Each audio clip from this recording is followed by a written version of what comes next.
from the still occupied city of Chicago. Not so occupied. We've had some restrictions lifted.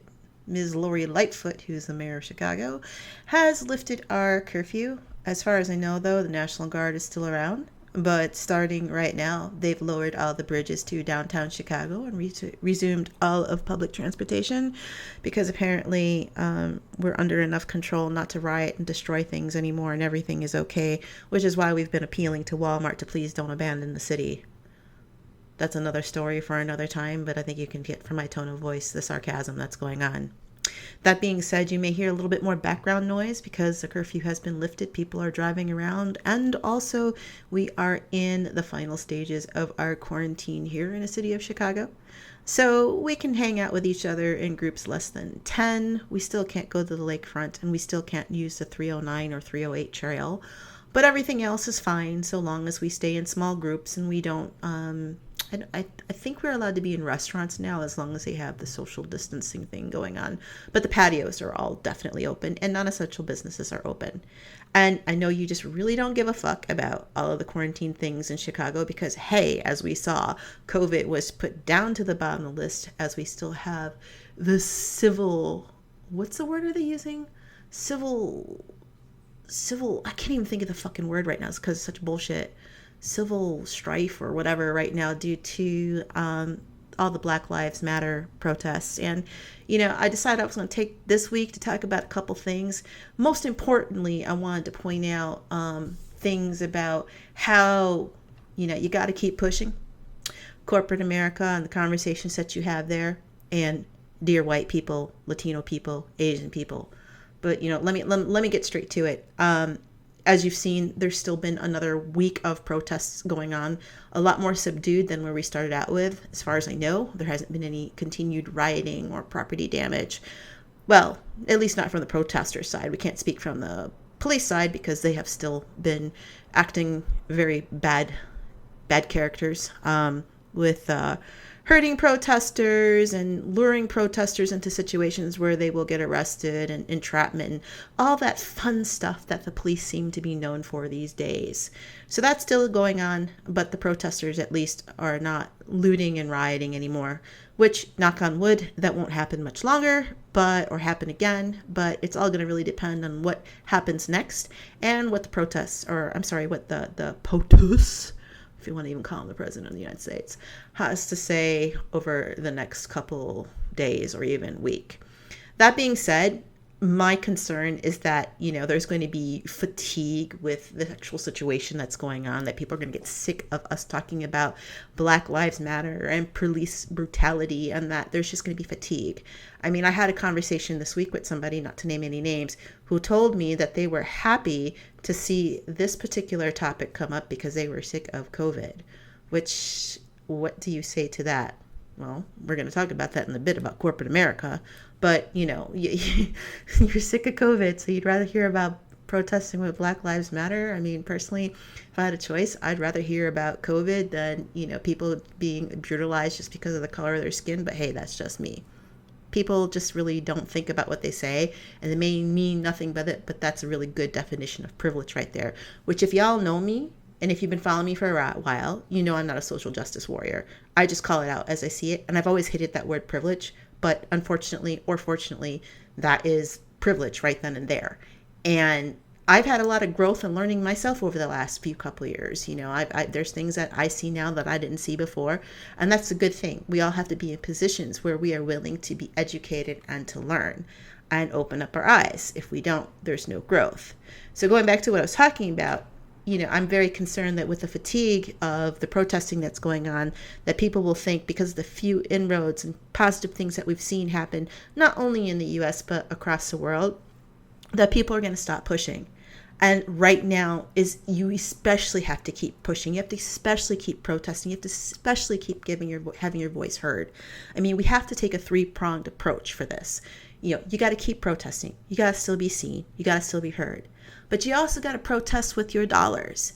Make sure that you're supporting businesses that are supporting Black Lives Matter and are against police brutality and basically are just good people. You got to protest with your dollars. Don't spend your money with people who aren't upholding your values. Pure and simple. Just don't do it. Finally, you got to protest with the ballot. And, I know there are so many people out there who think voting doesn't matter. And, I saw a comment on Twitter this week that 1 week of protesting has gotten more done than 20 years of voting. And that it's so fucking true. I'm not going to lie. That's fucking true. But that doesn't mean that you give up on voting. You've got to vote. And if you've never voted, I think Snoop Dogg's even saying that he's going to vote now. You still have to vote because it's still an official mandate of the public, of the people. Doesn't matter if we end up not going with what the majority of the people say. 2016 election. The fact is, it's still, hopefully, without any interference, gets recorded as to what people are thinking. So even if you don't think it changes anything and it doesn't matter, it's really important, more now than ever, for you to get out there and have your voice heard by protesting, by not spending money with companies that don't agree with your values. That's what the Republicans or the GOP has been saying all along. And also to protest at the ballot, to make sure that you are not supporting people, leaders who don't support what is important to you. This is what the other side has done. And I really hate to say left side, right side, but this is what the other side has done for so long, and they've been fairly successful at it. Hence, now we've got a whole bunch of judges that we definitely don't want sitting in federal courts. It's time to take it back. And when I say take it back, the other thing that I really think we need to take back is we need to take back that U.S. American flag. Too long has the other side been using that American flag to represent racism, bigotry, sexism, violence, etc. ad nauseum. And it's really our flag. It's everyone's flag. If they want to support that shit, let them have that Confederate fucking flag. Let them have their Nazi flag. Let them even have the Don't Tread on Me flag, which they've bastardized. But do not, I repeat, do not let them own or have the United States flag. The flag of America belongs to us, to people who want to believe that everyone can be equal with each other and has a right to happiness. I don't want to get into the politics of whether capitalism is right or wrong right now, but I do want to talk about life, liberty, and the pursuit of happiness, which you are supposed to have here in the U.S. Even if that social contract has been broken, it does say it in the Constitution. So whether you're brown, whether you're white, whether you're black, whether you're yellow, whether you're red, you have the right to life, liberty, and the pursuit of happiness. And you own that flag just as much, if not more so, than the other side. I would love nothing more than to see in protests that are coming up that we start flying that United States flag up high and proud, just as much as the white supremacists do and the Nazis do. Fly it upside down. That's correct. We are a nation that's in trouble at this moment, and we need help. But the help that we need, we're going to have to provide it by ourselves. And there will be nothing more delicious and more pissy to these guys than to take the flag that they think they own and fly it yourself. So, if you've seen my moniker online, I've been flying the United States flag upside down. There's been times I've been ashamed. I'm going to admit I've been ashamed to be American, especially since with Trump in office, just because all the things I see that are going on don't stand for anything that I fucking believe in as a human being, much less as an American. But we have a gross bastardization of what we're supposed to stand for. And whereas I don't think that we, and when I say we Americans, have been entirely truthful in how we've handled things with other countries, or even within our own country, those ideals, whether they've been happened or not, are American ideals. And I think we need to take the goddamn flag back. So if you're protesting, take that American flag, fly it upside down, but you sure as hell are not going to let the white supremacists and Nazis take the flag away from us. Take it back from them.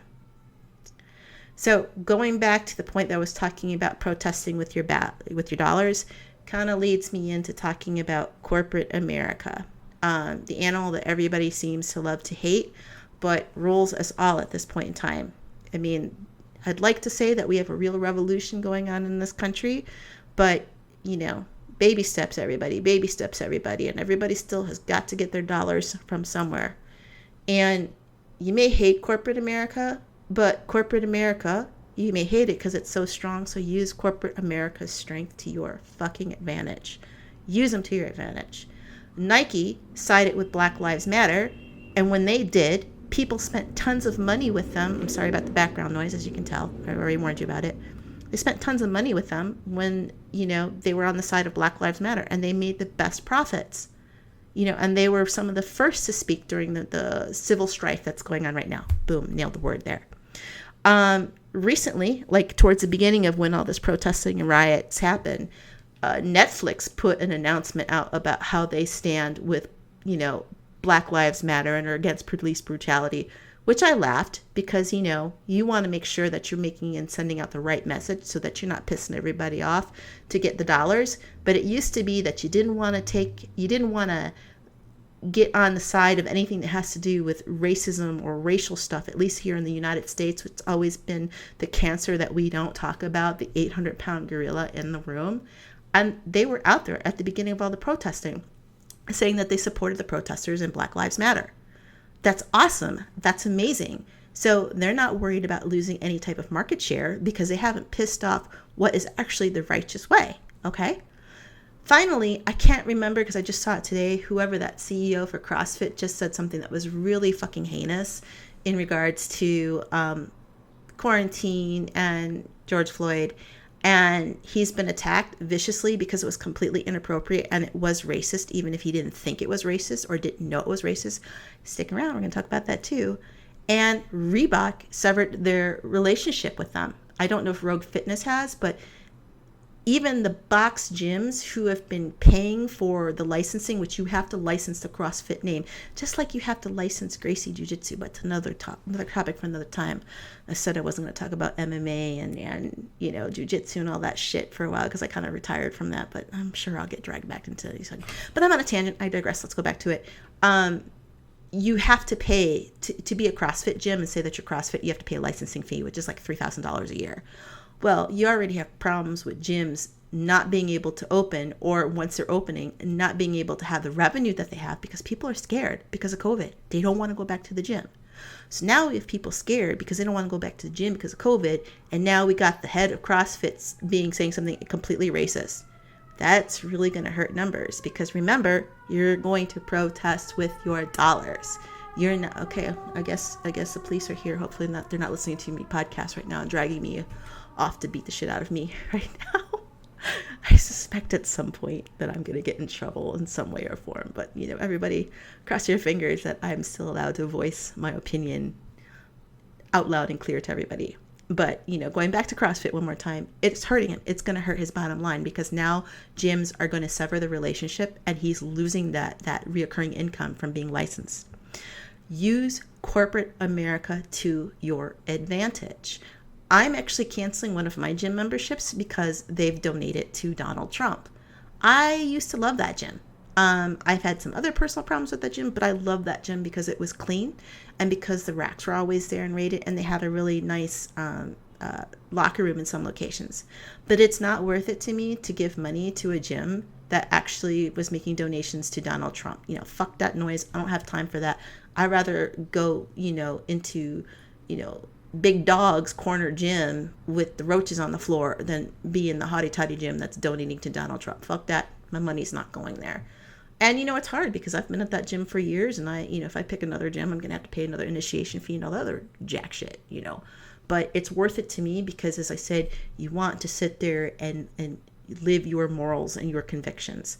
So, use corporate America to your advantage because here's what's happens with corporate America. If you aren't spending their dollars and you hurt their bottom line, hurting their bottom line gives them less money for donations to political candidates that you don't like, less money for lobbying because they're so busy trying to hit payrolls and operation fees and all that other fun stuff. So you may not think about this, but you really should. Support companies that you believe in, but don't slam corporate America while it's still there. Figure out a way to use corporate America to your advantage. Which brings me into another conversation about corporate America right now, and just conversations that you may be having in your offices or even with your friends. And this is in your face. This is really, really in your face. And there's been disruption to a lot of companies because of COVID, but now because of rioting and looting, and there might be logistics issues, etc. ad nauseum. What you need to do when you're having these conversations is, once again, we're going to talk about the 800-pound gorilla that's in the room. Before, we never really want to talk about racial issues. I mean, especially if you're a person of color, you don't want to bring it up because then you become that person. And then white people also don't really want to talk about that because it's very uncomfortable for them. And that's a problem. That's been a problem. That's a problem why we have right now, because it is uncomfortable. But uncomfortable is oftentimes good. Uncomfortable is oftentimes the edge of growth, because you have to learn and you have to evolve. Because if you're uncomfortable and you walk away, then you become deceased, you become non-evolved, your line ends. So we've never wanted to really address this because it's been an uncomfortable conversation, even though there is this huge divide between people of color experience in America and white Americans. And we work together quite often in these corporate offices, but we have a different life, different experience, different, backgrounds in what's going on right now. And so it's been difficult because it's affecting a lot of our work, a lot of how we get things done, just the day-to-day running of a business. But you cannot let other people own this conversation. You cannot have them control the narrative right now. So one of the things that I've really tried to do day to day is that when I am talking about a problem at work that's been affected because of the protesting, because of wanting equal rights and police brutality, I have actually flat out stated, like, we haven't been able to do X, Y, and Z because we are having logistics problems with now, because people are protesting that they want to have equal rights and police brutality. I'm not calling it civil unrest. Okay, I'm calling out the problem exactly what it is.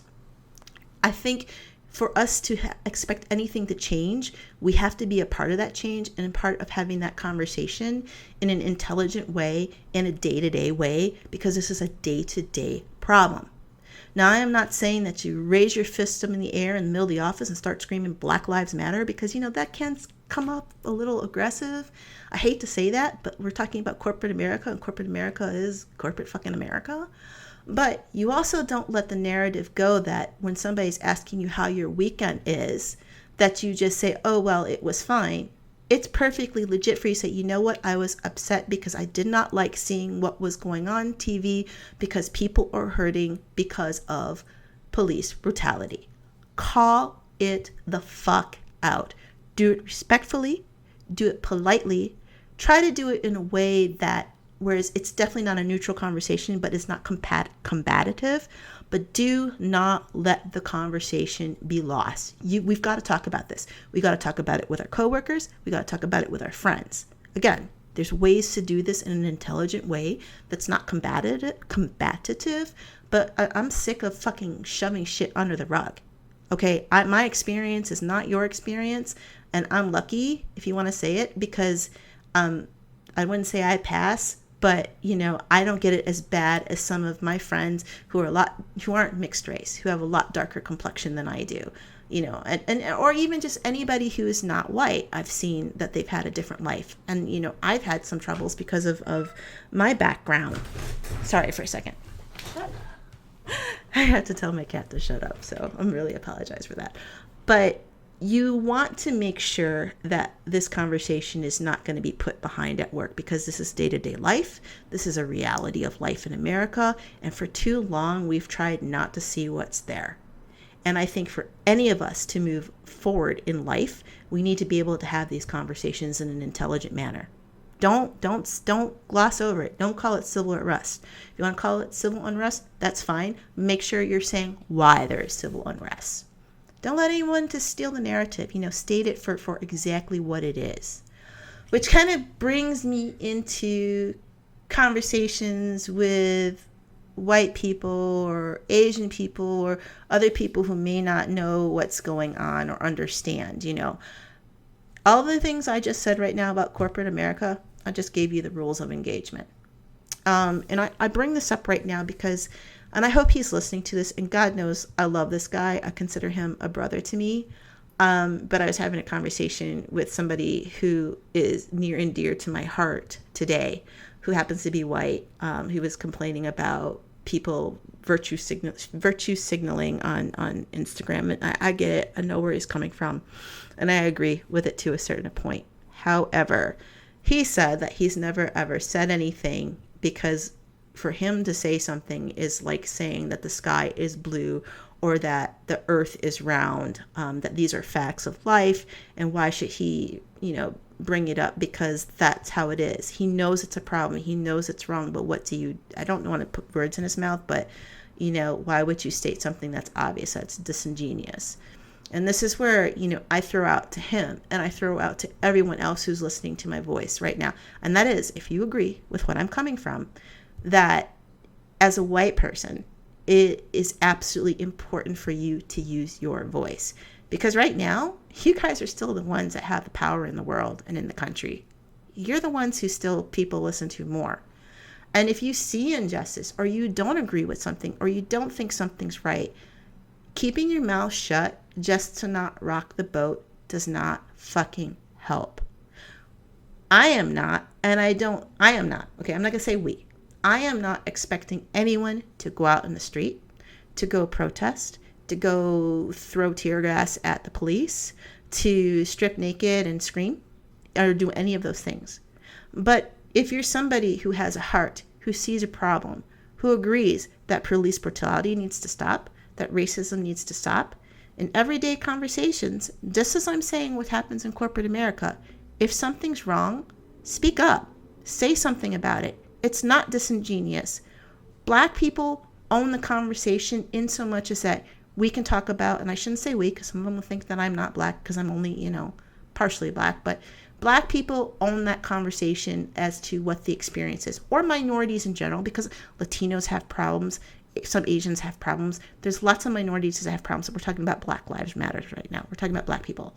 They own the experience, and they're the ones who can tell you what they're going through. They're the ones who are going to tell you how they're going to respond to it. They're the ones who own what's going on, and it is time for us to listen. But again, if you have something to say about it, positive, if you're ever going to be a fucking Nazi ass, give me your fucking number. I got some people who want to meet you. But if you don't agree with what's going on, and you're having a common conversation with your friends or loved ones or family, what did I say before? What are the rules of engagement? Don't shove it under the rug. Talk about that 800-pound gorilla. Give your opinion on it and help. It's as easy as that. Saying that just the sky is blue or the earth is round is not enough. You have to speak up. That's what being an ally is. An ally is not going on Instagram and, kneeling and showing that you're so woke. Agreed.